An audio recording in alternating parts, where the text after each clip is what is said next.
নমস্কার বন্ধুরা, আমি মধুশ্রী আর আপনাদের সবাইকে স্বাগত আমার চ্যানেল মধুশ্রীস ওয়ার্ল্ডে।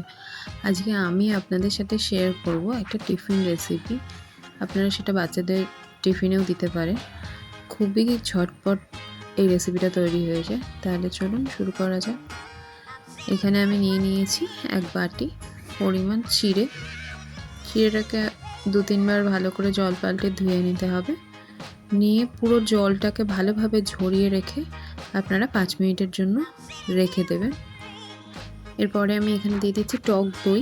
যে বাটিটায় চিড়ে নিয়েছিলাম সেই বাটির হাফ বাটি পরিমাণ টক দই, আর হাফ চামচ লবণ, একটু হাফ চামচ পরিমাণ কাশ্মীরি লঙ্কা গুঁড়ো কালারের জন্য, আর দিয়ে দিয়েছি হাফ চামচ গোটা জিরে।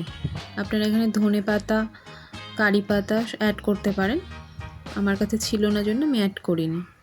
সব কিছু আমি ভালোভাবে হাত দিয়ে মিশিয়ে নিয়েছি। তারপর আমি 2 চামচ পরিমাণ কর্নফ্লাওয়ার দিয়ে দেব। তাহলে এই টিফিনটা বেশ মুচমুচে হবে, খাস্তা হবে। তার জন্য আবারও আমি হাত দিয়ে খুব ভালোভাবে এটাকে মিশিয়ে নেব।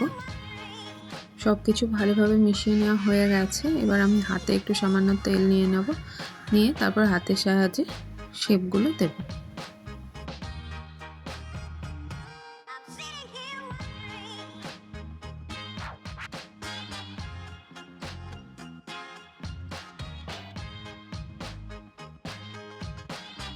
এখানে সবগুলো আমার শেপ দেওয়া হয়ে গেছে।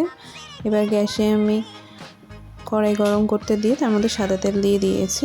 এবার লো ফ্লেমে আমি একবারে 3টে করে দিয়ে ভেজে নেব।